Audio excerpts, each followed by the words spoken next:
ப்ரொலெட்டேரியட் breeders குழு சார்பாக அனைவரையும் அன்புடன் வரவேற்கிறோம்.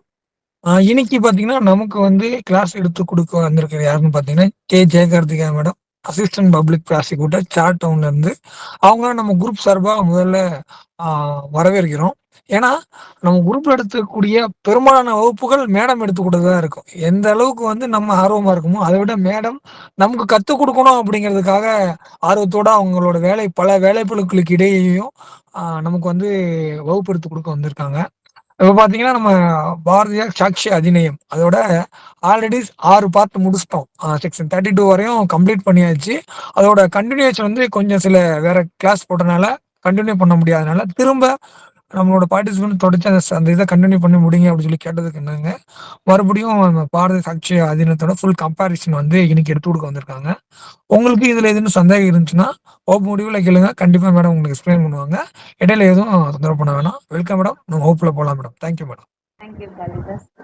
நான் வந்து பார்ட் 6ல வந்து செக்ஷன் 31ஓட முடித்தேன். 31 of Indian evidence Act, 25 of Bharatiya Sakshya Adhiniyam. இன்னைக்கு நம்ம கண்டினியூ பண்ண போகிறது வந்து section 32 of Indian evidence act, section 26 of Bharatiya Sakshya Adhiniyam.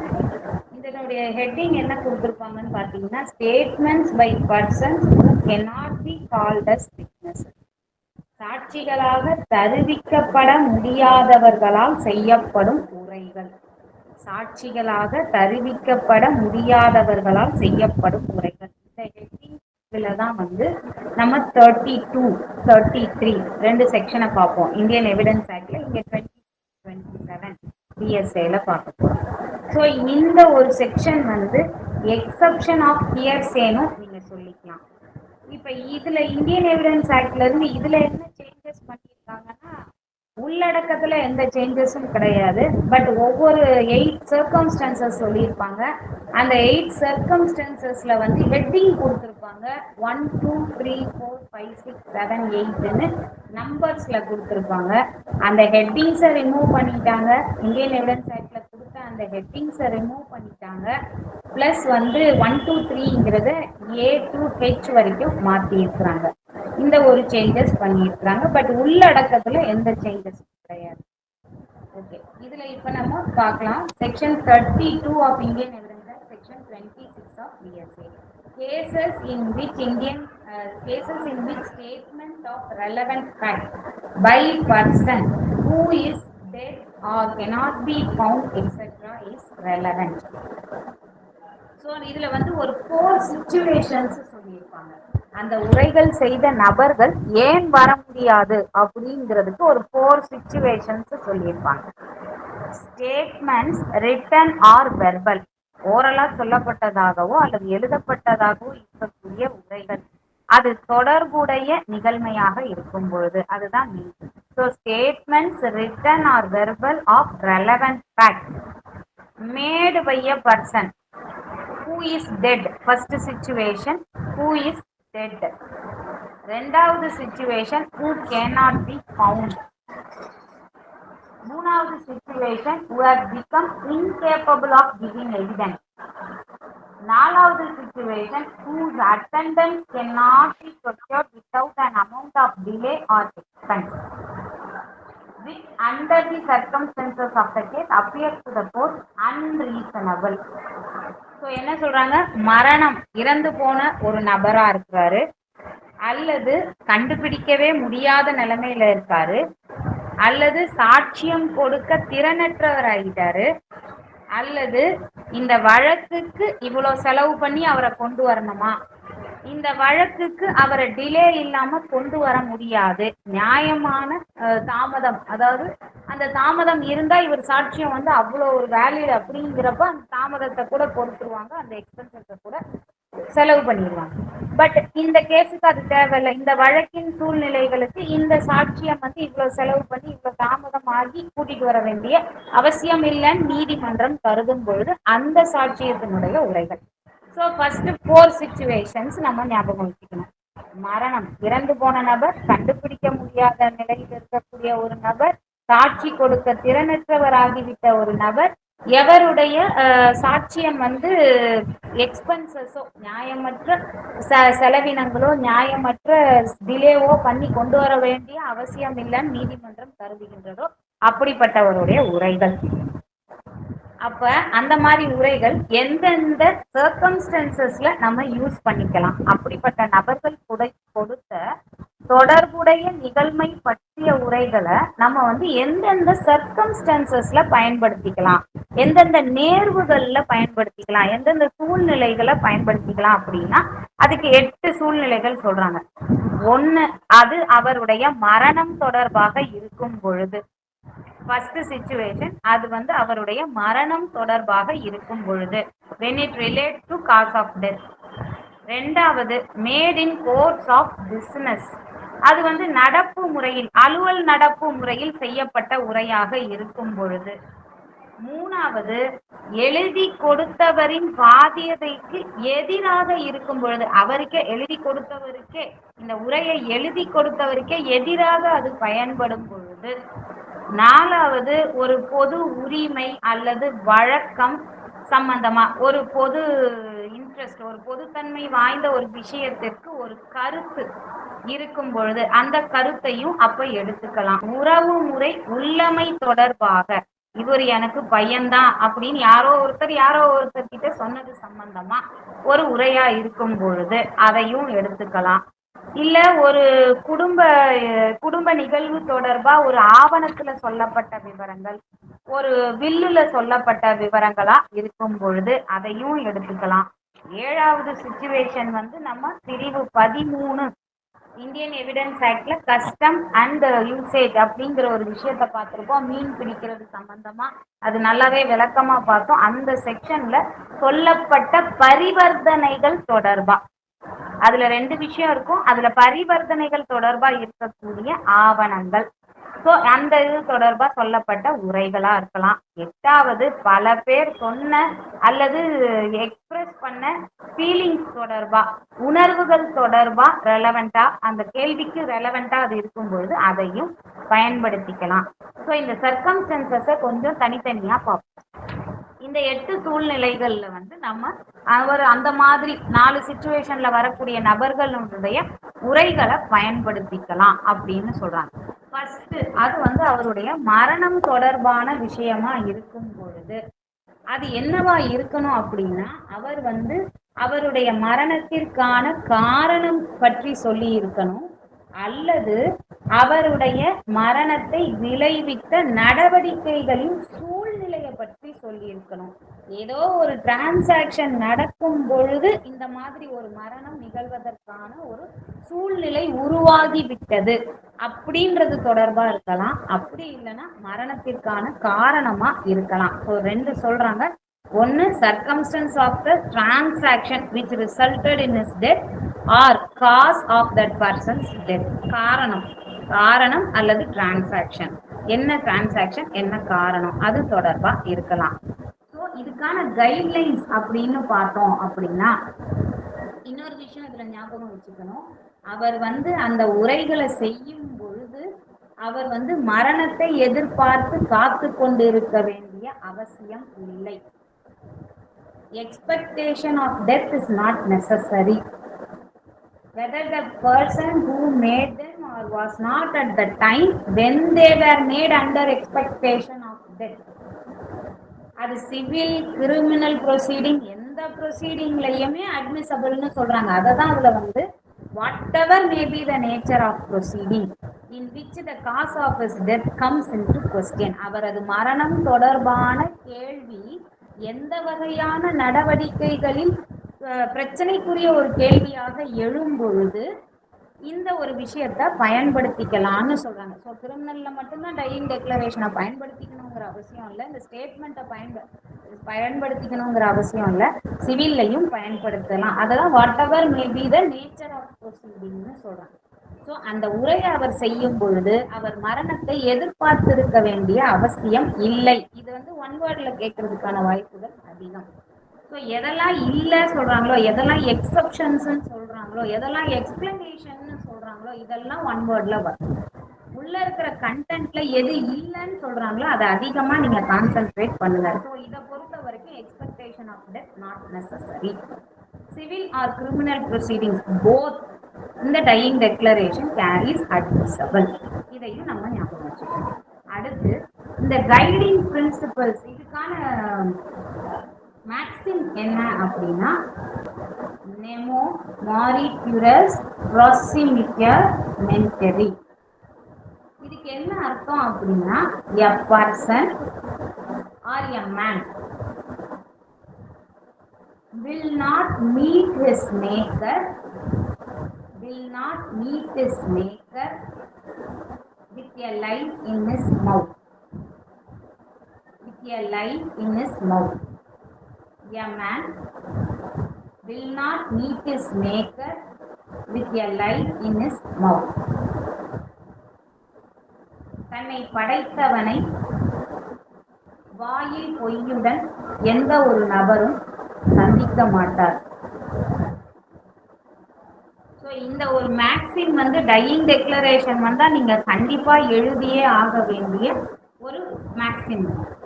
Illustration ஏவை பார்த்தோம் அப்படின்னா இது சம்பந்தமா சொல்லுங்க. ஃபர்ஸ்ட் இல்லஸ்ட்ரேஷன் தான் இதை பத்தி பேசுற ஒரு விஷயம். இந்த மரண தொடர்பான காரணத்தை பற்றி இருக்கணும்னு சொல்ற அந்த ஃபர்ஸ்ட் சர்க்கம்ஸ்டன்சஸ்க்கான ஒரு இல்லஸ்ட்ரேஷன் எது அப்படின்னா நீங்க புக்கிலே நோட் பண்ணிக்கோங்க. இல்லஸ்ட்ரேஷன் ஏ. அந்த இல்லஸ்ட்ரேஷன் ஏ தான் இந்த ஃபர்ஸ்ட் சர்க்கம்ஸ்டன்சஸ்க்கான ஒரு இல்லஸ்ட்ரேஷன். அதுல என்ன கேள்வி வருது அப்படின்னா பி வந்து ஏவை கொலை பண்ணாரா, ஏவை பி கொலை பண்ணாரா அப்படின்ற கேள்வி வருது.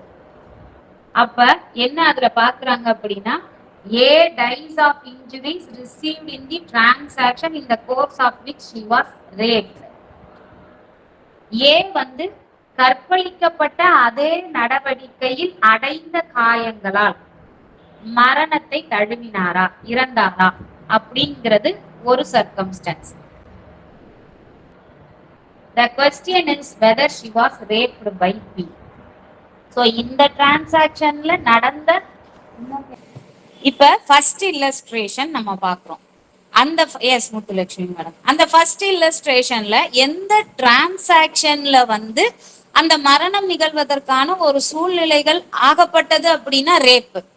அப்போ முதல்ல என்ன அவங்க சொல்லி இருக்கணும், அவங்களுடைய ஸ்டேட்மெண்ட்ல இருந்து என்ன நம்மளுக்கு தெரிஞ்சிருக்கணும், the question is whether she was raped or not.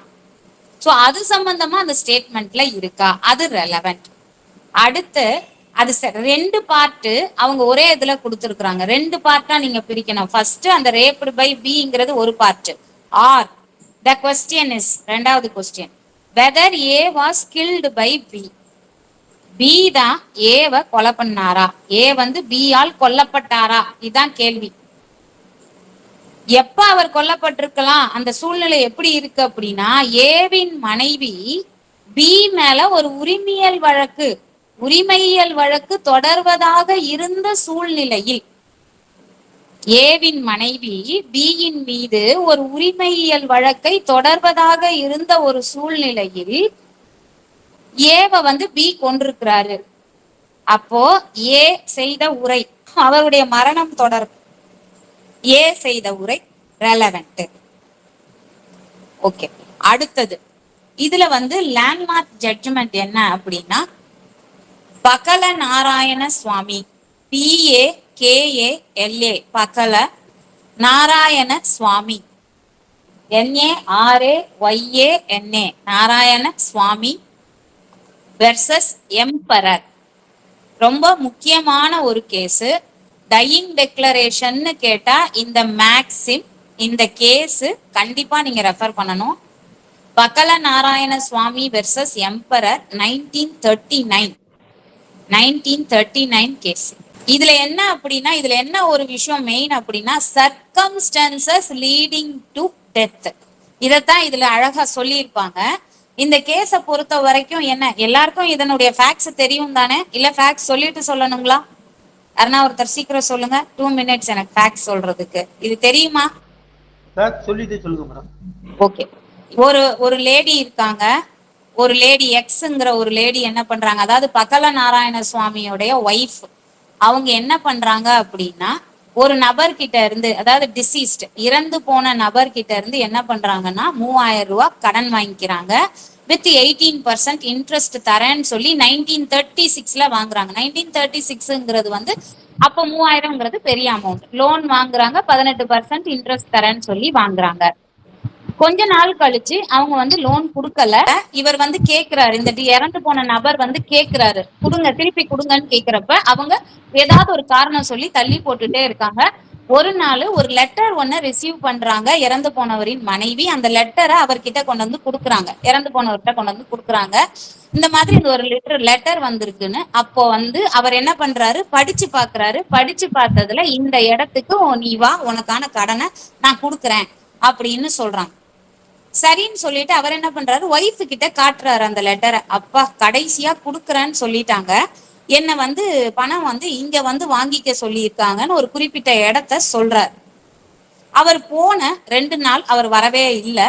2வது நாள் அவருடைய பாடி ஒரு ட்ரங்க் பெட்டிக்குள்ள சுற்றப்பட்ட நிலையில், அவர் அணிந்து சென்ற உடையிலேயே சுற்றப்பட்ட நிலையில் ஒரு ட்ரெயின்ல கண்டெடுக்கிறாங்க. 7 பீஸா வெட்டி அவரை வந்து அந்த ட்ரங்க் பெட்டியில வந்து பேக் பண்ணியிருப்பாங்க 2 நாள் கழிச்சு. இப்ப டிசீஸ்டு பர்சன் லேட்டரா என்ன பண்றாங்க அப்படின்னா, எல்லா ஸ்டோரியையும் வந்து போலீஸ் கிட்ட சொல்றாங்க. கூடவே இந்த லெட்டரை காட்டி அவர் சொன்ன விஷயத்தையும் சொல்றாங்க. பிரைவி கவுன்சில் வந்து பக்கல நாராயண சுவாமிக்கு வந்து இதுல பனிஷ்மெண்ட், டெத் பனிஷ்மெண்ட் கொடுக்குறாங்க. ஏன் கொடுக்குறாங்க அப்படின்னா, அவங்க அந்த லெட்டர் அவர் காட்டி சொன்னார் இல்லையா, அதை வந்து ஸ்டேட்மெண்டா எடுத்துக்கிட்டாங்க. அந்த ஸ்டேட்மெண்ட் இந்த செக்ஷன் 32 கீழேயான ஒரு விஷயம். அவர் மரணத்துக்கான டிரான்சாக்சனை சொன்ன ஒரு விஷயம். இந்த சர்க்கம்ஸ்டன்சஸ்ல இதை வந்து டையிங் டெக்ளரேஷனா எடுத்துக்கலாம் அப்படின்னு சொல்லி பிரைவி கவுன்சில் வந்து டெத் பனிஷ்மெண்ட் கொடுத்தாங்க பக்கல நாராயண சுவாமிக்கு.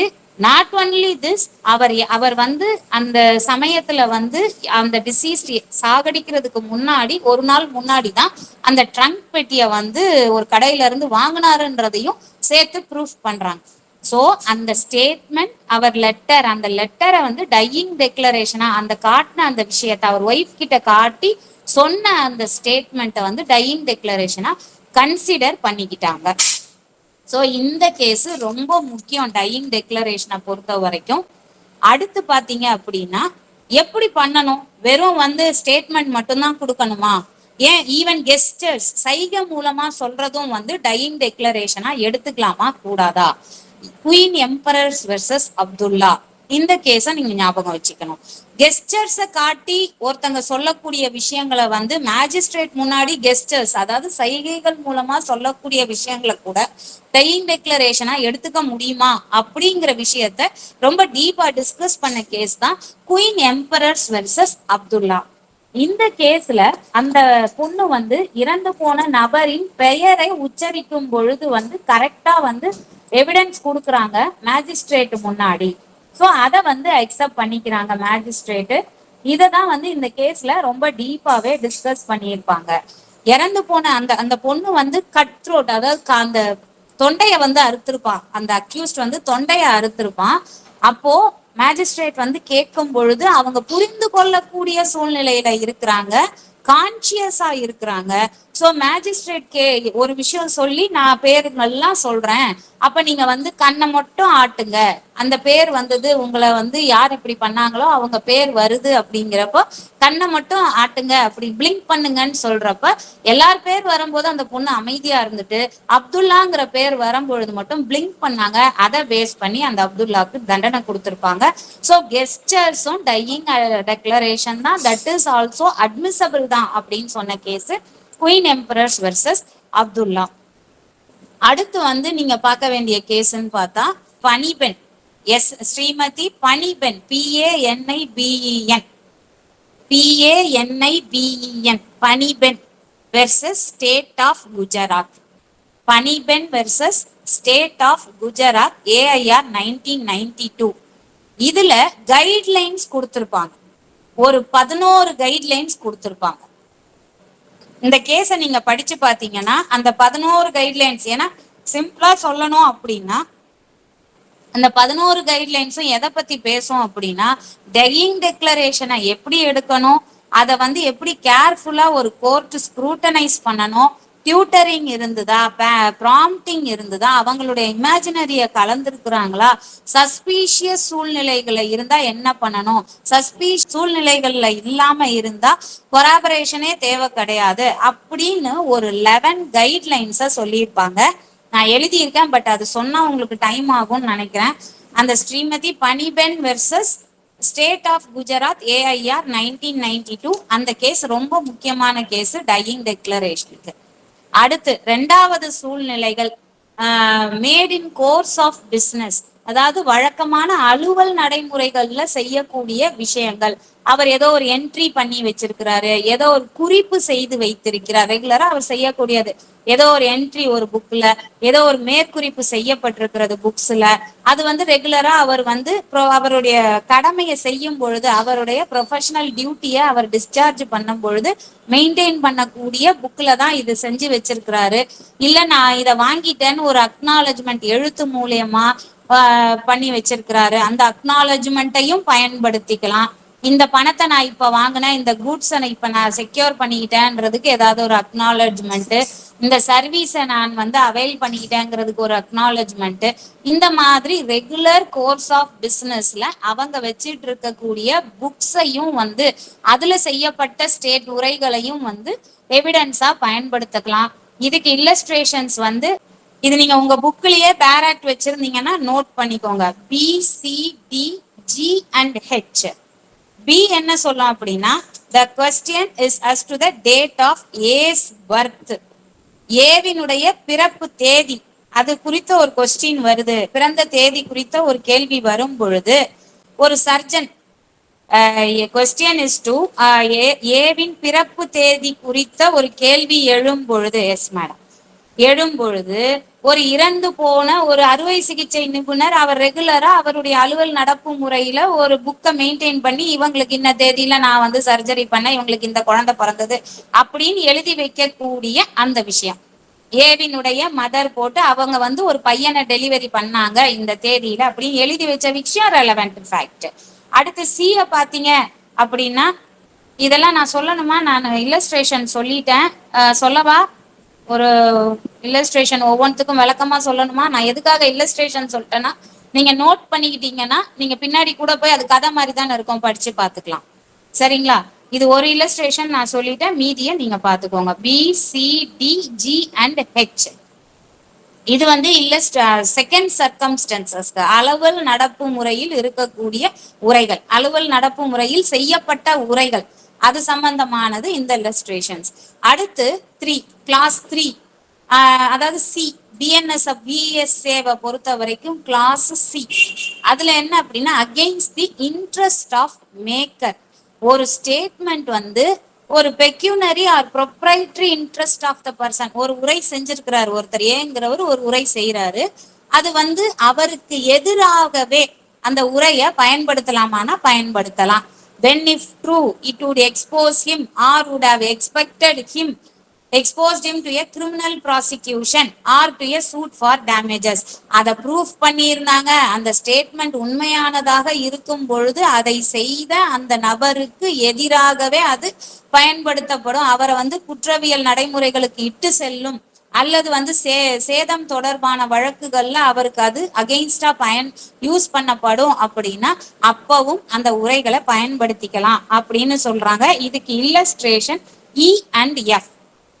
இ அண்ட் எஃப். இல பாத்தீங்க அப்படின்னா, the question is whether rent is paid to A for certain land. கேள்வி என்ன, ஒரு குறிப்பிட்ட நிலத்துக்கான வாடகை வந்து ஏக்கு கொடுக்கப்பட்டதா இல்லையா. ஏ வந்து a letter from A's deceased agent to A. ஏவினுடைய முகவர் என்ன பண்றாரு, ஏக்கு ஒரு லெட்டர் எழுதுறாரு. அதுல என்ன சொல்லியிருக்காரு அப்படின்னா, அவர் வந்து ஏவினுடைய கணக்குக்கு, ஏஸ் அக்கௌண்ட்டுக்கு வந்து அவர் ரெண்ட்டை ரிசீவ் பண்ணிட்டேன்னு ஒரு லெட்டர் எழுதுறாரு. அதை நான் வந்து ஏவின் உத்தரவு படி அதை வந்து நான் ரீடைன் பண்ணியிருக்கிறேன் அந்த அக்கௌண்ட்ல அப்படின்னு அவர் சொன்ன அந்த விஷயம் ரெலவென்ட். சோ கேள்வி என்ன, ரெண்ட் பே பண்ணப்பட்டதா இல்லையா ஏக்கு அப்படின்னா, ஏக்கு ஒரு லெட்டர் வருது அவருடைய முகவரிடம் இருந்து, அவர் வந்து என்ன சொல்றாரு, இந்த மாதிரி ஏன்னு சொன்ன உத்தரவின்படி அதை நான் ஹோல்டு பண்ணி வச்சிருக்கேன், அது ஏஸ் அக்கௌண்ட்டுக்கு தான் ரிசீவ் ஆச்சுன்னு சொல்லக்கூடிய அந்த விஷயம் ஏக்கு எதிராகவே பயன்படும் அப்படிங்கிறதா. அடுத்து F, the question is whether A and B were legally married, சட்டப்படியான திருமணம் செய்து கொண்டவர்களா, ஏவும் பியும் வந்து சட்டமுறைப்படி திருமணம் செய்து கொண்டவர்களா அப்படின்னா, the statement of deceased clergyman that he married them under such circumstances that the celebration would be a crime is relevant. அவர் என்ன சொல்றாரு அப்படின்னா, மனம் செய்வது ஒரு குற்றமாகும் என்ற சூழ்நிலைகளில், மனம் செய்வது குற்றமாகும், இப்ப ப்ரொகிபிட்டட் ரிலேஷன்ஷிப் இருக்கு, சப்பிந்தா ரிலேஷன்ஷிப் இருக்கு, இல்ல வந்து மைனரா இருக்காங்க, இந்த மாதிரி விஷயங்கள்ல இறந்து போன மதகுரு ஒருவர் தாம் அவர்களுக்கு திருமணம் செய்து வைத்தார் என்ற உரை தொடர்புற்றது ஆகும் அப்படின்னு சொல்றான். சோ அது சட்ட முறையான மேரேஜ் ஆனா இல்ல அப்படிங்கிறதுக்கு ஒரு ஸ்டேட்மெண்ட் இருக்கு அப்படின்னா அது ரெலவெண்ட் அப்படின்னு சொல்றாங்க. அடுத்து clause 4 in Indian evidence act, clause D in BSA. இது எது தொடர்பாது அப்படின்னா ஒரு ஒப்பீனியன் தொடர்பானது. அதாவது ஒரு பப்ளிக் ரைட், ஒரு பொது உரிமை பற்றிய ஒரு விஷயம் வருது அப்படின்னா அப்போ என்ன வரும், பொது விஷயம், opinion of such person as to existence of any public right or custom or matter of public or general interest. 4 விஷயம் சொல்றாங்க, public right or custom or matter of public or general interest. So பொது உரிமை, வழக்கம் அல்லது பொது அக்கறைக்குரிய விஷயங்கள் பற்றிய கருத்து தெரிவிக்கும் பொழுது அப்போ அதை எப்படி யூஸ் பண்ணிக்கலாம் அப்படின்னா, அவருக்கு தெரியும், if it existed he would have been likely to be aware and when such statement was made before any controversy as to such right. அதாவது illustration I and J பார்த்தா நம்மளுக்கு புரியும். ஐல என்ன அப்படின்னா, the question is whether a given road is a public way, கொடுக்கப்பட்ட இந்த சாலை வந்து ஒரு பொது வழியா இல்லையா அப்படிங்கிற கேள்வி எழுது. A statement by A deceased headman of the village. ஒரு தலைவர் இருக்காரு, ஒரு கிராம தலைவர் இருக்காரு, அவருடைய உரை பற்றி பேசுறாங்க. ஒரு ஸ்டேட்மெண்ட் இருக்கு, அந்த கிராம தலைவர் ஏங்கிறவருடைய உரை, that the road was public, அந்த சாலை வந்து பொதுமக்களுக்கு பயன்பாட்டில் உள்ள ஒரு சாலை தான் என்று ஒரு கிராம தலைவரினுடைய உரை வந்து தொடர்புடைய நிகழ்மைன்னு சொல்றாங்க. இறந்து போயிட்டார் அவரு, அவருடையதை கொண்டு வர முடியல, அப்ப அதுவும் தொடர்புடைய நிகழ்மைதான்னு சொல்றாங்க. ஜேல் என்ன சொல்றாங்க, the question is what was the price of grain on a certain day in a particular market. ஒரு குறிப்பிட்ட நாள்ல வந்து அதனுடைய விலை, அந்த சந்தையில் தானியத்தின் விலை என்ன என்பது பற்றி ஒரு கேள்வி. அந்த குறிப்பிட்ட நாள்ல குறிப்பிட்ட சந்தையில அந்த தானியத்தினுடைய விலை என்னன்னு கேள்வி வரும் பொழுது அங்க ஒரு வணிகர் இருக்கிறாரு, அவர் வந்து அலுவல் நடப்பு முறையிலேயே அதனுடைய விலை பற்றி செய்த உரை அவர் தான் எப்பவும் பண்ணுவாரு, ஆர்டினரியா அவர் தான் பண்ணிக்கிட்டு இருப்பாரு, அப்படிப்பட்ட ஒரு நபர் செய்த உரை வந்து தொடர்புற்ற நிகழ்மை ஆகும்னு சொல்றாங்க. அடுத்து clause 5 Indian evidence act, clause 6 existence of any relationship, உறவு முறை பற்றிய உறவு முறை தொடர்புடைய சம்பந்தமாக இருக்கும் பொழுது அது எப்படிப்பட்ட அந்த உரை வந்து பிளட், மேரேஜ் ஆர் அடாப்ஷன், அந்த relationship by blood, marriage or adoption, ஒரு உறவு முறை இருக்கிறதுன்னு சொல்றாங்க. உள்ளமை பற்றி பேசும் பொழுது அந்த உறவு முறை எப்படிப்பட்டதாக இருக்கணும் அப்படின்னா, ரத்த உறவு முறையா இருக்கணும், திருமணம் மூலமாக வந்த உறவு முறையா இருக்கணும், அல்லது தத்தெடுப்பால் உறவின் உண்மை, இவங்க வந்து மேரேஜ் பண்ணிக்கிட்டாங்க, இவங்களுக்கு இவர் பையன், இவர் பிளட் ரிலேஷனு, இவங்க வந்து மேரேஜ்னால இவங்க உறவு, இவங்க தத்தெடுத்ததுனால இவருக்கு பையன், அப்படிங்கிற உண்மை பற்றிய ஒரு விஷயமாக இருக்கும் பொழுது, கேள்வி வந்து உண்மை பற்றிய ஒரு விஷயமாக, இது தொடர்பான விஷயமாக இருக்கும் பொழுது அவருக்கு வந்து இந்த உறவை பத்தி தெரிஞ்சுக்கிறதுக்கு ஒரு ஸ்பெஷல் ரீசன் இருந்திருக்கு, விசேஷ வாய்ப்பு இருந்திருக்கிறது, அவரை பத்தி தெரிஞ்சுக்கிறதுக்கு விசேஷ வாய்ப்பு இருந்து முன்னாடியே அந்த உரை, அதாவது இந்த பூசலே ஏற்படுறதுக்கு முன்னாடியே அந்த நபர் வந்து இந்த உறவு முறை பற்றிய தெரிந்த அந்த நபர் இந்த விஷயம், அந்த டிஸ்பியூட் எழறதுக்கு முன்னாடியே எங்கேயாவது ஒரு ஸ்டேட்மெண்ட் பண்ணி இருந்தாரு அப்படின்னா அந்த ஸ்டேட்மெண்ட் ரெலவென்ட். ஸோ கான்ட்ரவர்சி எழறதுக்கு முன்னாடியே அவர் ஒரு ஸ்டேட்மெண்ட் பண்ணியிருக்கிறாரு அப்படின்னு சொன்னா அது relevant. So special means of knowledge அவருக்கு தெரிஞ்சிருக்கு, அவர் வந்து இதுக்கு இந்த பிரச்சனைக்கு முன்னாடியே வந்து அதை அவரு சொல்லி இருந்தாரு, அந்த உரை ரெலவெண்ட். இதற்கான இல்லஸ்ட்ரேஷன் வந்து எல் அண்ட் எம். இதற்கான இல்லஸ்ட்ரேஷன் வந்து எல் அண்ட் எம். எல்லுல என்ன சொல்லியிருப்பாங்க அப்படின்னா, the question is what was the date of birth of A. ஏவினுடைய பிறந்த தேதி என்னன்னு ஒரு கேள்வி. கிளாஸ் பிக்கும் வரும், அலுவல் நடப்பு முறை தொடர்பா வரும்பொழுது கிளாஸ் பிக்கும் இந்த இல்லஸ்ட்ரேஷன் வரும். இப்ப கிளாஸ் இ பொறுத்த வரைக்கும் டேட் ஆஃப் பர்த் ஆஃப் ஏ என்னன்னு கேட்கும் பொழுது அப்பா அப்பா வந்து அவருடைய நண்பருக்கு ஒரு கடிதம் எழுதியிருக்கிறார். யாரு? அந்த ஏவினுடைய அப்பா வந்து அவருடைய நண்பருக்கு ஒரு கடிதம் எழுதுறாரு. அதாவது எனக்கு பையன் பிறந்திருக்கான் இந்த தேதியில அப்படின்னு ஒரு லெட்டர் எழுதியிருக்காருன்னா அந்த லெட்டர் ரெலவெண்ட்னு சொல்றான். அந்த லெட்டர்ல சொல்லப்பட்ட அந்த உரை தொடர்புடையதுன்னு சொல்றான். சோ இதுதான் வந்து கிளாஸ் ஈக்கான illustration L and M. M வந்து the question is whether and when A and B were married. எப்போது இந்த திருமணம் நடைபெற்றது தொடர்பா ஒரு கேள்வி வருது அப்படின்னா, an entry in memorandum book by C. C maintain பண்றாரு, அதாவது B னுடைய அப்பா அவர் ஒரு புக் மெயின்டைன் பண்ணியிருக்காரு, அதுல ஒரு குறிப்பு செஞ்சு வச்சிருக்கிறாரு அப்படின்னா அதுவும் ரெலவெண்ட்னு சொல்றாங்க. அடுத்து கிளாஸ் 6 இதுல F. when the statement relates to existence of, அது நம்ம பார்த்துட்டோம். Fக்கு இல்லஸ்ட்ரேஷன் F பார்க்கல, அதுல வந்து எக்ஸிஸ்டன்ஸ் ஆஃப் ரிலேஷன்ஷிப். F வந்து statement relates to existence of relationship by blood marriage adoption. இது வந்து வில். முன்னாடி பார்த்தது வந்து ஒரு நபர் கொடுக்கக்கூடிய உரை, இதுல பார்க்க போறது வந்து ஒரு வில்லுலயோ ஒரு ஃபேமிலி அஃபேர்ஸ் இருக்கக்கூடிய இடத்துலயோ சொல்லப்பட்டிருக்கும் பொழுது, ஒரு உயிலிலையோ அல்லது வந்து ஒரு குடும்ப காரியங்கள் தொடர்பான ஒரு ஆவணத்திலேயோ, குடும்ப காரியங்கள் தொடர்பான ஒரு ஆவணத்திலேயோ வந்து ஒரு ஒரு உறவு முறை பற்றி சொல்லி இருக்கிறாங்க அப்படின்னா அதுவும் ரெலவெண்ட்னு சொல்றான். சோ இதுல இல்லஸ்ட்ரேஷன் கே அது வந்து ஸ்டேட்மெண்ட் கிளாஸ் ல பார்த்தது. கிளாஸ் இ ஆஃப் பிஎஸ்ஏல பார்த்தது வந்து ஸ்டேட்மெண்ட். கிளாஸ் எஃப்ல பாக்குறது வந்து ஒரு உயிலையோ அல்லது ஒரு ஆவணத்திலேயோ குடும்ப காரியங்கள், ஃபேமிலி செட்டில்மெண்ட் எல்லாம் எழுதுவாங்கல்ல, அந்த மாதிரி குடும்ப காரியங்கள்ல சொல்லப்பட்ட ஆவணம் இருக்கு அப்படின்னா அந்த ஆவணத்திலேயோ சொல்லப்பட்ட உறவு முறை குறித்த கண்டென்ட்டை பத்தி சொல்லுது. சோ அதுவும் டிஸ்பியூட் ரைஸ் ஆகுறதுக்கு முன்னாடி எழுதப்பட்ட ஆவணமா இருக்கணும்ன்றதையும் சொல்லுது. சோ இதுல வந்து இல்லஸ்ட்ரேஷன் கே வந்து the question is whether A who is dead was the father of B.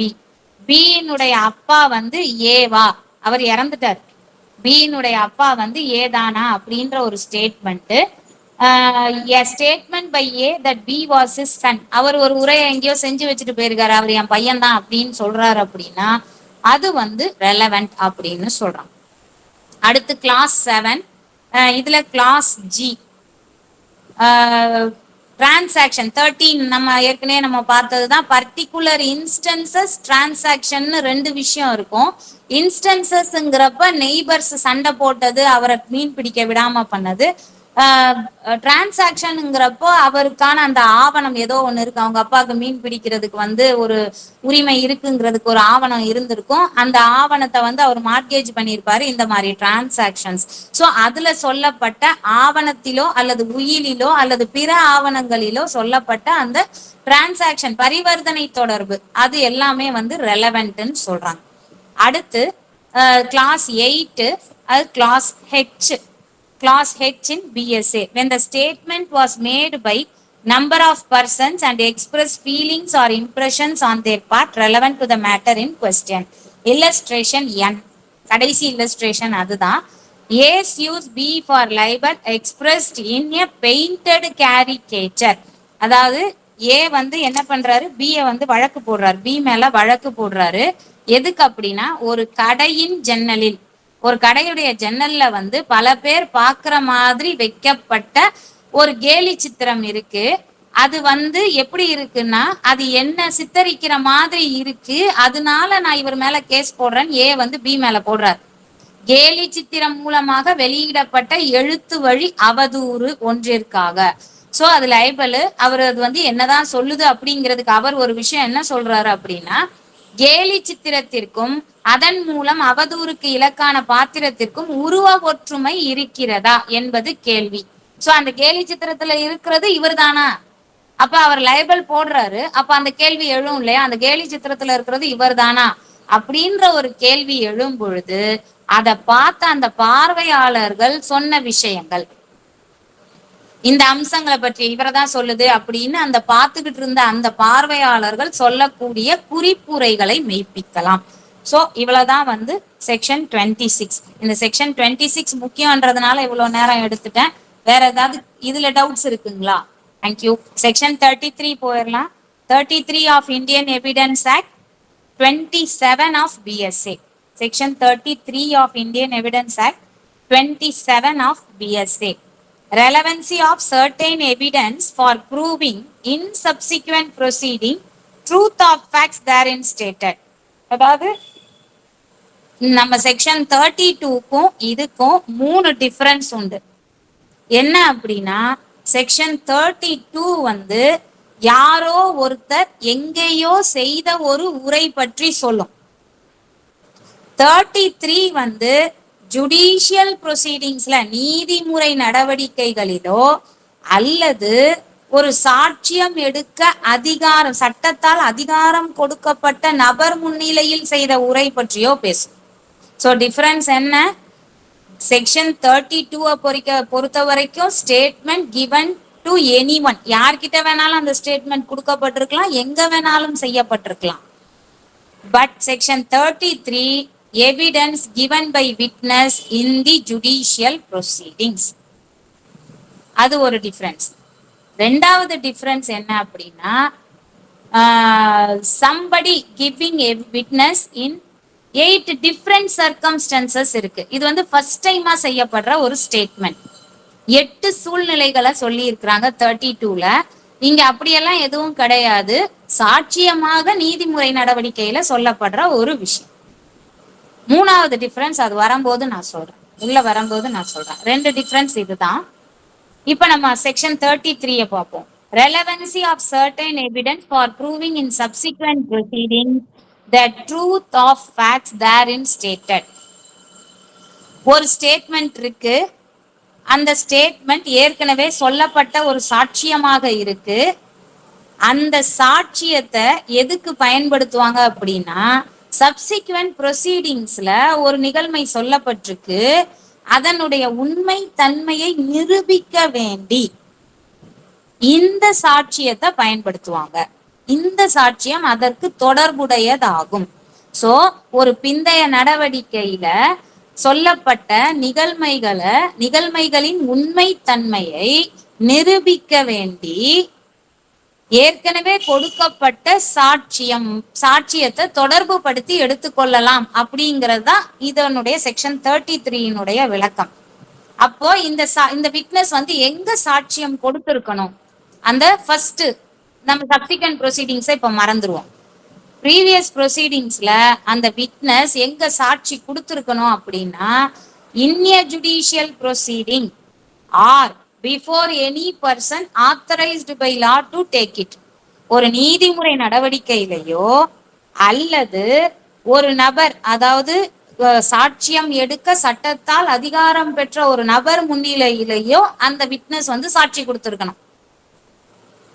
Is relevant for the purpose. அப்படி கொடுத்த அந்த சாட்சியம் எதற்கு தொடர்புடையதுன்னு சொல்றாங்க அப்படின்னா, சப்சிக்வெண்டா ஒரு ஃபேக்டை வச்சுக்கிட்டு ஒரு ப்ரொசீடிங் வருது, இன்னொரு நடைமுறை வருது அப்படின்னா, அந்த நடைமுறையில அந்த பிந்தைய நடவடிக்கையில வந்து இப்படி கொடுக்கப்பட்ட சாட்சியத்தை வந்து கொடுத்தால் அந்த பிந்தைய நடவடிக்கையில சொல்லப்பட்ட நிகழ்மைகளின் உண்மைகளை வந்து ப்ரூஃப் பண்ணலாம். பிந்தைய நடவடிக்கையில சொல்லப்பட்ட சில நிகழ்மைகளின் உண்மை தன்மையை நிரூபிக்கும் பொருட்டு இந்த நீதிமுறை நடவடிக்கையிலையோ அல்லது வேறு நபர் முன்னிலையிலோ கொடுக்கப்பட்ட சாட்சியங்களை பயன்படுத்தலாம்னு சொல்லிட்டாங்க. ஆனா இது எந்த மாதிரி ஸ்டேஜ்ல வரும் அப்படின்னா, அந்த சாட்சியத்தை எப்ப நீங்க சப்சிக்வெண்ட் ப்ரொசீடிங்ஸ்ல பயன்படுத்த முடியும் அப்படின்னா, அந்த சாட்சி, அந்த முன்னாடி நடவடிக்கையில இருந்தக்கூடிய அந்த சாட்சி இறந்திருந்தாலோ அல்லது கண்டுபிடிக்க முடியவில்லை என்றாலோ அல்லது சாட்சியம் கொடுக்க திறனற்றவராக இருந்தாலோ 4வது சிச்சுவேஷன் இதுல மாறும். என்ன அப்படின்னா, kept out of way by the adverse party. kept out of way by the adverse party, அதாவது எதிர்த்தரப்பினரால் அவர் தடுத்து வைக்கப்பட்டிருக்கும் போதும் 4வது சிச்சுவேஷன் இதுல மாறுது. இதுல மொத்தம் 5 சிச்சுவேஷன். அங்க 32ல 4 சிச்சுவேஷன் தான், இதுல 5 சிச்சுவேஷன் இருக்கு. 4வது சிச்சுவேஷன் டிஃபரண்ட். சோ ஃபர்ஸ்ட் இறந்து போயிருந்தாலோ அல்லது காணாமல் போயிருந்தாலோ அல்லது சாட்சியம் கொடுக்க திறனற்றவராக இருந்தாலோ அல்லது எதிர்த்தரப்பினரால் தடுக்கப்பட்டிருந்தாலோ அல்லது அவருடைய பிரசன்ஸ், அவரை கொண்டு வர்றது தேவையற்ற செலவை, தேவையற்ற தாமதத்தை ஏற்படுத்தும் என்று நீதிமன்றம் அந்த வழக்கின் சூழ்நிலைகளை பொறுத்து கருதினாலோ அந்த சாட்சியத்தை நீங்க பயன்படுத்தலாம். ஆனால் ப்ரொவிசோல என்ன சொல்றாங்க, எப்ப நீங்க அதை பயன்படுத்த முடியும்னு சொல்றாங்க, எக்ஸப்ஷன் கொடுத்துட்டாங்க அந்த ப்ரொவிசோல. அதுல ஒரு 3 சிச்சுவேஷன்ஸ சொல்றாங்க. என்ன சிச்சுவேஷன்ஸ்ல நீங்க அதை பயன்படுத்த முடியும் அப்படின்னா, ஃபர்ஸ்ட் சிச்சுவேஷன் சேம் பார்ட்டிஸா இருக்கணும். இந்த ப்ரொவிசோல என்ன சொல்லுவாங்க அப்படின்னா, the proceeding was between the same parties or their representative in interest. முந்தைய நடவடிக்கையிலையும் பிந்த நடவடிக்கையிலையும் தரப்பினர்கள் சேமா தான் இருக்கணும். அவர்களுடைய பிரதிநிதிகள் அல்லது அந்த தரப்பினரோ ஒரே தரப்பினராக தான் இருக்கணும்.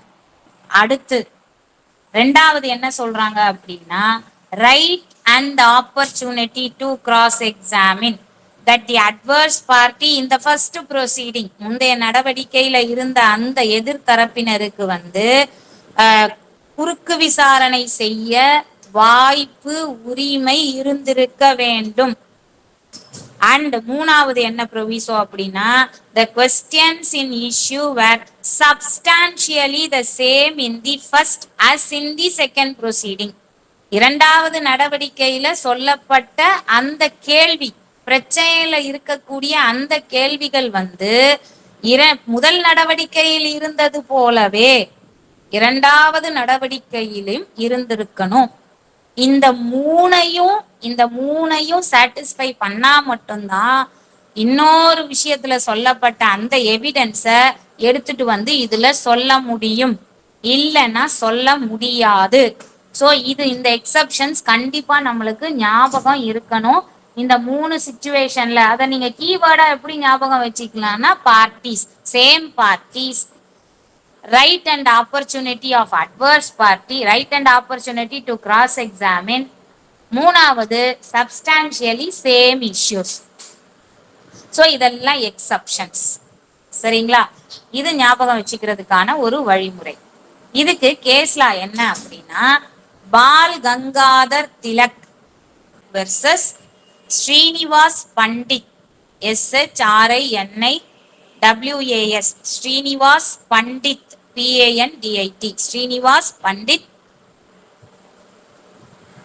AIR 1915, AIR 1915. ப்ரீவியஸ் சிவில் ப்ரொசீடிங்ல கொடுத்த ஒரு சாட்சியத்தை கிரிமினல் சப்சிக்வெண்டா வரக்கூடிய கிரிமினல் ப்ரொசீடிங்ல பயன்படுத்தலாமா, குற்றவியல் நடவடிக்கையில பயன்படுத்தலாமா? உரிமையியல் நடவடிக்கையில கொடுக்கப்பட்ட ஒரு சாட்சியத்தை குற்றவியல் நடவடிக்கையில பயன்படுத்தலாமாங்கிறதுதான் கேள்வி இந்த கேஸ்லால. அப்ப பிரைவி கவுன்சில் என்ன சொல்றாங்க அப்படின்னா, அந்த சாட்சியத்தை நீங்க பயன்படுத்த முடியாது. எப்போ பயன்படுத்தலாம் அப்படின்னா, அதுல சொல்லப்பட்டு இருக்கக்கூடிய அந்த 3 கண்டிஷன்ஸை சாட்டிஸ்ஃபை பண்ணா மட்டும்தான் நீங்க அதை பயன்படுத்த முடியும். நல்லா பாத்தீங்கன்னா ஆறுன்னு இருக்காது, ஆறுன்னு வந்திருக்காது, அண்டுன்னு தான் இருக்கும். ஸோ 3 கண்டிஷனுமே சாட்டிஸ்ஃபை ஆகணும். 3 கண்டிஷனுமே சாட்டிஸ்ஃபை ஆனா மட்டும்தான் அந்த சாட்சியத்தை நீங்க பயன்படுத்த முடியும்னு சொன்ன கேஸ் தான் பாலகங்காதர் திலக் வெர்சஸ் ஸ்ரீனிவாஸ் பண்டிட், AIR 1915. அடுத்து PM Mathews versus Sharma, S Sharma, PM Mathews, MATHEWS, PM Mathews versus S Sharma, 1995 volume 6 SCC page number 122 BM Matthews versus S Sharma 1995 6 SCC 122. இதுல என்ன கேள்வி கேட்டிருக்காங்க அப்படின்னா, whether the evidence of a witness who had died could be used in subsequent proceeding. கேள்வி இதை கொண்டு வந்துட்டாங்க. அதாவது இறந்து போன நபரின் ஒரு சாட்சியத்தை வந்து பிந்தைய நடவடிக்கையில பயன்படுத்தலாமா வேண்டாமா. இப்போ சுப்ரீம் கோர்ட் என்ன அதுல முடிவு சொல்றாங்க அப்படின்னா, அதே விஷயம்தான். செக்ஷன் 33ல சொல்லப்பட்டிருக்கிற கண்டிஷன்ஸை சாட்டிஸ்ஃபை பண்ணா நீங்க பயன்படுத்தலாம். The court also held that the evidence could be used even if the witness had not been cross-examined in the previous proceeding. அவரை வந்து கிராஸ் எக்ஸாமின் பண்ண ஆப்பர்ச்சுனிட்டி இருந்தது, கிராஸ் எக்ஸாமின் பண்ண ரைட் இருந்தது அட்வர்ஸ் பார்ட்டிக்கு. பட் அவர் கிராஸ் எக்ஸாமின் பண்ணலன்னா கூட நீ பயன்படுத்தலாம்னு சொன்ன case BM Matthews versus S Sharma case. இதான் செக்ஷன் 33 உரிய டீடைல்ஸ். அடுத்து செக்ஷன் 30 செக்ஷன் அடுத்த இதுக்கு போயிருவோமா, நெக்ஸ்ட் கிளாஸ்ல பார்ப்போமா. அதே மாதிரி அதுல ஒரு எக்ஸாம்பிள் இருக்கு, எக்ஸ்பிளனேஷன் இருக்கு, இதுல ஒரு எக்ஸ்பிளனேஷன் இருக்கு, விளக்கம். என்ன அப்படின்னா, a criminal trial or enquiry shall be deemed to be a proceeding between the prosecutor and the accused within the meaning of this section சொல்றாங்க. அதாவது இந்த பிரிவுக்கு பொருள் எடுத்துக்கும் போது எப்படி எடுத்துக்கணும் அப்படின்னா, ஒரு குற்ற விசாரணை அல்லது பரிசீலனையை குற்ற வழக்கு தொடுப்பவருக்கும் எதிரிக்கும் இடையே உள்ள ஒரு நடவடிக்கையாக கொள்ளுதல் வேண்டும்னு சொல்றாங்க. இதை நம்ம எப்படி அண்டர்ஸ்டாண்ட் பண்ணலாம், இதுல ஒரு சின்ன கன்ஃபியூஷன் உண்டு. எப்படி அண்டர்ஸ்டாண்ட் பண்ணலாம்னா, ஒரு எக்ஸாம்பிள் சொல்றேன். ஒரு கான்ட்ராக்டர் என்ன பண்றாரு, ரோட்ல வந்து ஒரு பள்ளம் தோண்டிடுறாரு. பள்ளம் தோண்டிட்டு மூடாம போயிடுறாரு. அதுல வார்னிங் சைனும் வைக்கல. அந்த சைடு ஒரு ஆள் நடந்து போறாரு, அந்த பள்ளத்துக்குள்ள விழுந்துடுறாரு, அவருக்கு காயம் ஆயிருது. அவர் என்ன பண்றாரு, டேமேஜஸ் கிளைம் பண்றாரு கான்ட்ராக்டர் கிட்ட இருந்து. அந்த டேமேஜஸ் கிளைம் பண்ண முடியாது, நேரா அவர் என்ன பண்ணுவாரு, கிளைம் பண்றதுக்கு முன்னாடி நேரா எங்க போயிருப்பாரு, போலீஸ் ஸ்டேஷன் போயிட்டு இந்த மாதிரியான குழியில நான் விழுந்து எனக்கு அடிபட்டுருச்சு, அந்த கான்ட்ராக்டர் மேல நான் வழக்கு கொடுக்குறேன் அப்படின்னு சொல்லி ஒரு புகார் கொடுத்திருப்பாரு. சோ இவர் டேமேஜஸ் கிளைம் பண்றது சிவில் சூட். அப்ப இவர் அதுக்கு முன்னாடி எங்க கொடுத்திருப்பாரு, ஒரு கிரிமினல் கம்ப்ளைண்ட் கொடுத்திருப்பாரு. அப்ப அந்த கான்ட்ராக்டர் மேல ஸ்டேட்டும் ஒரு ப்ரொசீடிங் ஸ்டார்ட் பண்ணுவாங்க, இவரும் தனிப்பட்ட முறையில ஒரு ப்ரொசீடிங் ஸ்டார்ட் பண்ணுவார். சோ அது சிவில், இது கிரிமினல். அப்போ சிவில் ட்ரையலுக்கு வர்றதுக்கு முன்னாடி கிரிமினல்ல வந்து அதுல இருக்கக்கூடிய சாட்சிகள் எல்லாம் சாட்சியம் கொடுத்துட்டா, அங்க கொடுத்த சாட்சிகள் இறந்து போயிருந்தால் அப்ப நம்ம இதை பயன்படுத்திக்கலாமா அப்படின்னா பயன்படுத்திக்கலாம். எப்ப பயன்படுத்த முடியும் அப்படின்னா, இந்த இடத்துல வந்து பெட்டிஷனர் மாறுவாங்க. எங்க மாறுவாங்கன்னா, கிரிமினல் கேஸ்ல வந்து உங்களுக்கு சார்ஜ் ஷீட் ஃபைல் பண்ணும்போது டிஃபேக்டோ கம்ப்ளைனன்ட்டோட பேர் வராது, பட் போலீஸினுடைய பேர் வரும். ஸோ அப்போ அவங்க அங்க ஒரு கிரவுண்ட் என்ன எடுக்கலாம் அப்படின்னா, இங்க வந்து போலீஸ் வராங்க, அங்க வந்து இண்டிவிஜுவல் பர்சனா அவர் வராரு, பார்ட்டிஸ் மாறுறாங்க, நாட் சேம் பார்ட்டிஸ்ன்னு சொல்லலாம். அப்படின்னா அப்ப அவங்க என்ன சொல்றாங்க, அந்த கிரிமினல் கேஸை வந்து அவர் 302 பெட்டிஷன் போட்டு 302 CRPCல பெட்டிஷன் போட்டு அசிஸ்ட் தி ப்ராசிக்யூஷன் ஒரு பெட்டிஷன் போட்டு நடத்தி இருந்தாரு அப்படின்னு சொன்னா அப்ப நீங்க பயன்படுத்திக்கலாம் அப்படின்னு சொல்றாங்க. சோ இது ஒரு குழப்பம் பிளஸ் எக்ஸ்பிளனேஷனுக்கான ஒரு விளக்கம். இதுல எதுவும் டவுட்ஸ் இருக்குங்களா? இதுல இப்ப நடத்தின 32 33ல ஏதாவது டவுட்ஸ் இருக்குங்களா? ரொம்ப முக்கியமான செக்ஷன்ஸ், அதனால கொஞ்சம் டீடைல்டா எடுக்க வேண்டியதாயிருச்சு. மத்ததெல்லாம் சின்ன சின்னதான் நம்ம முடிச்சிடலாம். வேற ஏதாவது டவுட்ஸ் இருந்தா கேளுங்க. அந்த 11 பாயிண்ட் நான் குரூப்ல போடுறேன். எஸ் சுகன்யா சொல்லுங்க. மேம் லாஸ்ட் சொன்னீங்க, அந்த இது மட்டும் கொஞ்சம் ரிப்பீட் பண்ண முடியுமா மேம்? எது இப்ப லாஸ்டா சொன்னீங்களா மேம்? ஆமா மேம். அதாவது ஒரு பள்ளம் நோண்டி வச்சிருக்காங்க மேடம், பள்ளம் நோண்டி வச்சிருக்காங்க, நம்ம ஊர் தான் தெரியுமே, அதை மூடாம போயிட்டாங்க. இவர் அந்த வழியா நடந்து போறாரு, அப்ப அந்த பள்ளத்துக்குள்ள விழுந்துடுறாரு. அது அன்கவர்டா இருக்கு. எஸ் சார், அன்கவர்டா இருக்கு, அதுல விழுந்து அவருக்கு அடிபட்டுருது. நம்ம உடனே என்ன பண்ணுவோம்? அடிபட்டுட்டா நம்ம உடனே என்ன பண்ணுவோம்? நேரா போய் போலீஸ்ல புகார் கொடுக்குறோம். இந்த மாதிரி வந்து எனக்கு அடிபட்டுருச்சு, எனக்கு வந்து இந்த கான்ட்ராக்டர் வந்து இப்படி மூடாம நெக்லிஜென்ட்டா ஆக்ட் பண்ணிட்டு போயிருக்கிறாரு, இதனால எனக்கு வந்து அடிபட்டிருக்கு அப்படின்னு ஒரு கிரிமினல் கேஸ் கொடுக்குறோம். அந்த கேஸும் வருது. பிளஸ் இவர் என்ன பண்றாரு, பிரைவேட்டா சிவில் சூட் போடுறாரு. எனக்கு அடிப்பட்ட காயத்துக்கு வந்து அவர் டேமேஜஸ் கொடுக்கணும், அந்த கான்ட்ராக்டர் அந்த ஒப்பந்ததாரர் வந்து எனக்கு டேமேஜஸ் கொடுக்கணும்னு ஒரு சிவில் சூட் போடுறாரு. ஸோ 2 வழக்கும் நடக்கும். ஆனா கிரிமினல் ப்ரொசீடிங்ஸ் கொஞ்சம் ஃபாஸ்டா முன்னாடி போயிட்டு அதுல இருக்கக்கூடிய விட்னஸஸ் எல்லாம் விசாரிச்சிடுறாங்க. அப்போ அந்த விசாரிச்சதுக்கு அப்புறம் சிவில் சூட் ட்ரையல் வரும்பொழுது அதுல சொன்ன விட்னஸ் இறந்து போயிட்டாங்க அப்படின்னா, அவங்க உயிரோட இல்ல, அந்த சிவில் சூட் வந்து ட்ரையலுக்கு வரும்பொழுது அவங்க உயிரோட இல்ல அப்படின்னா அந்த எவிடன்ஸை கொண்டு வந்து அவர் இந்த சிவில் சூட்ல போடலாம். ஆனா எப்படி போடணும் அப்படின்னா, அவர் அந்த கிரிமினல் வழக்குல வந்து டிஃபேக்டோ கம்ப்ளைனன்ட் அசிஸ்ட் தி ப்ராசிக்யூஷன் பெட்டிஷன் போட்டிருந்தாருன்னா அப்போ பார்ட்டி சேம் ஆயிடுவாங்க, அவரும் அவருடைய பெயரும் வந்து அங்க வந்துடும். ஸோ அசிஸ்ட் த ப்ராசிக்யூஷன் போடும் பொழுது பார்ட்டிஸ் ஆர் சேம்னு சொல்லி அவர் வந்து ஒரு இந்த எவிடன்ஸை அங்க பயன்படுத்திக்கலாம்னு சொல்றோம். மேடம் இப்போ வந்து இது ஃபேமிலி ப்ரொசீடிங் இருந்தா எப்படி, மேட்ரிமோனியல் ப்ரொசீடிங் இருந்ததுன்னா அது எப்படி மேடம் பண்றது? கிரிமினல் எதுக்கு சார் மேட்ரிமோனியல் ப்ரொசீடிங்? இல்ல இப்ப ஹெச்எம்ஓபி போட்டு அதுல விட்னஸ் எல்லாம் எடுத்திருக்காங்கன்னு வச்சுக்கோங்க. இப்ப சப்சிக்வெண்டா அத டிவிசில பயன்படுத்தலாமா? அத டிவிசில பயன்படுத்தலாமா அப்படின்னு கேக்குறீங்களா? டிவிசில பயன்படுத்தலாமா ஒரு क्वेश्चन மேடம். அப்புறமா கிரிமினல் கேஸ் இப்ப புருஷ மண்டாட்டில சண்டை போட்டு அடிதடி ஆகி இதா இருக்கு மேடம். இப்ப இது சொல்லுங்க சொல்லுங்க சார், கேக்குது. உங்க வாய்ஸ் பிரேக் ஆகுது சார். அதான் மேடம், இல்ல அது சிவில் நேச்சர். இப்ப அடிதடி ஆகி கேஸ் ஆகி கிரிமினல் கேஸா இருந்ததுன்னா இந்த அதுல யூஸ் பண்ணலாமா மேடம்? மேட்ரிமோனியல் ப்ரொசீடிங் உள்ளது கிரிமினல்ல சூழ்நிலை வந்ததுன்னா பயன்படுத்தலாம். அதுல எப்படி நீங்க யூஸ் பண்ண வேண்டிய சூழ்நிலை இருக்கு, அவங்க 2 பேரே தான் அதுல பார்ட்டி அப்படின்னா நீங்க தாராளமா பயன்படுத்திக்கலாங்க சார். ஆனா அதுல இறந்து போயிருக்கணும், காணாம போயிருக்கணும், இவ்வளவு விஷயம் இருக்கு. டைரக்டா நீங்க பயன்படுத்த முடியாது. அதுல சாட்சி சொன்னவங்க உயிரோட இருக்கிறாங்க இல்ல இங்கேயே இருக்காங்க, பிரசன்ட்ல இருக்காங்க அப்படின்னா நீங்க அந்த எவிடன்ஸை பயன்படுத்திக்க முடியாது. தனியா கூட்டிட்டு வந்து தான் நீங்க அவங்கள சாட்சி சொல்ல வைக்கணும். இந்த 5 சிச்சுவேஷன்ல அவங்க இல்லைன்னா தான் அந்த எவிடன்ஸை நீங்க பயன்படுத்த முடியும். Okay ma'am. அவங்க இருக்கிறாங்கன்னா நீங்க பயன்படுத்த முடியாதுங்க சார். Okay ma'am. ஓகேங்க சார். Thank you madam. வேற யாருக்கும் டவுட் இல்ல. Thank you ma'am. Excellent. Thank you. Okay, thank you.